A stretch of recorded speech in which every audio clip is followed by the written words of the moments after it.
Manajemen Sriwijaya FC mulai bergerak mencari pemain anyar jelang dibukanya Bursa Transfer Championship 2025-2026 pada Januari mendatang.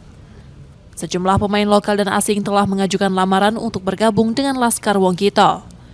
Manajemen berkoordinasi dengan pelatih Budi Sudarsono untuk memastikan perekrutan baru sesuai kebutuhan tim. Selain kemampuan, sikap dan karakter pemain menjadi syarat utama. Kalau untuk evaluasi pastinya ada ya, karena satu penuh putaran itu kita tidak pernah menang. Itu benar-benar tidak pernah terjadi di SEA Games kan. Artinya kita harus 100% melakukan evaluasi. Nah, untuk evaluasi itu pastinya juga dilakukan oleh Presiden, Wapres kita, Direktur Teknik atau Direktur Olahraga Pak Anggoro, dan Head Coach kita Budi Sudarsono. Siapa yang pemain-pemain yang dipertahankan atau tidak dipertahankan.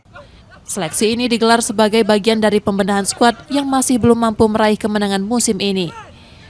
Proses seleksi direncanakan berlangsung pada masa jeda kompetisi Desember 2025.